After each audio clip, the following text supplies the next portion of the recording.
with pain. Like one from whom people hide their faces, he was despised, and we held him in low esteem.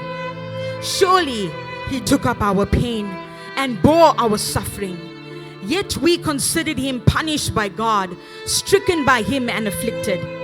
But he was pierced for our transgressions. He was crushed for our iniquities. The punishment that brought us peace was on him, and by his wounds we are healed. We all, like sheep, have gone astray. Each of us has turned to our own way, and the Lord has laid on him the iniquity of us all. He was oppressed and afflicted, yet he did not open his mouth. He was led like a lamb to the slaughter, and as a sheep before its shearers is silent, so he did not open his mouth. By oppression and judgment he was taken away. Yet who of his generation protested? For he was cut off from the land of the living. For the transgression of my people he was punished. He was assigned to a grave with the wicked and with the rich in his death, though he had done no violence, nor was any deceit found in his mouth. Yet it was the Lord's will to crush him and cause him to suffer.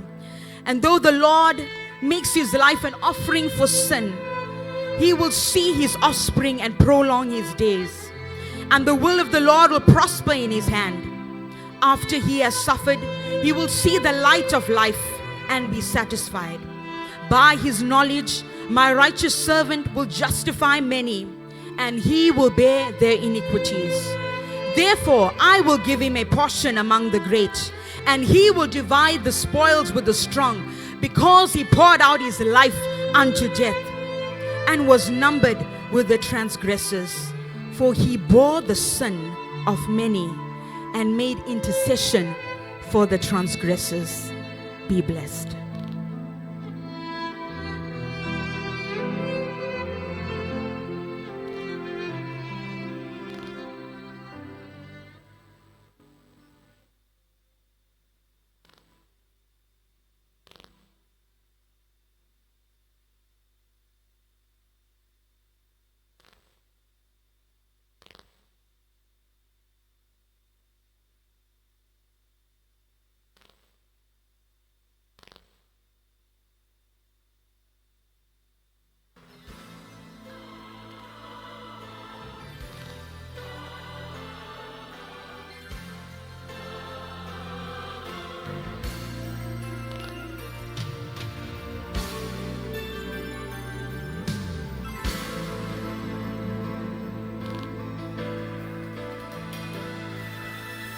Violently they grabbed his arms, as they tightly strapped each wrist.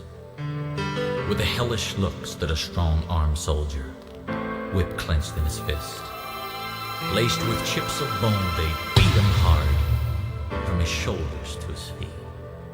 And it sliced right through his olive skin, just like razors through a sheet.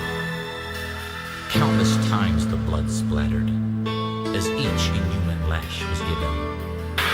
Several times his knees gave way, as his flesh just hung like ribbons. Then surprisingly, he turned his head, though the words he used were few. The soldier's face turned pale when he said, "This blood is for you."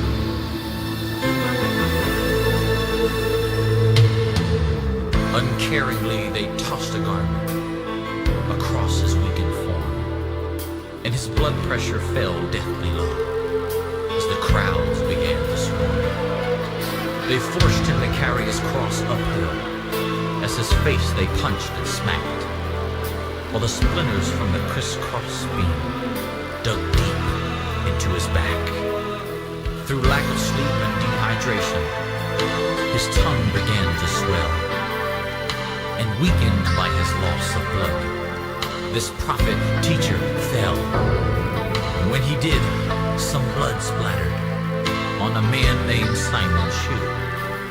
And as he bent to wipe it off, the prophet looked and said, "Simon, this blood is for you. This blood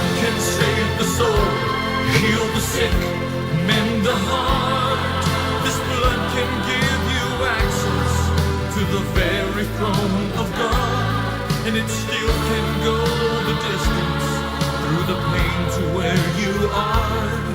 This blood is for you. The blood of the Lamb.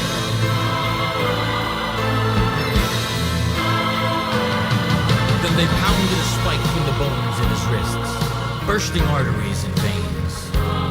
And as they dropped the cross in the hole they dug, his body convulsed with pain. Through an agony and torment that never a soul shall find, he tilts his face towards heaven with full control of his mind, with more love than any human heard before that time or since. He made a statement that to this day makes the strongest skeptic wince. He cried, "Father God, forgive them, for they know not what they do." And as he gave his life for those lost in sin, he was saying, "This blood is for you." And this blood can save the soul, heal the sick, mend the heart. This blood can give you access to the very throne of God, and it still can go the distance through the pain to where you are. This blood is for you. If you're lost and alone and your mind is confused, this blood is for you. If you feel like you have been hurt and abused, this blood is for you. The atonement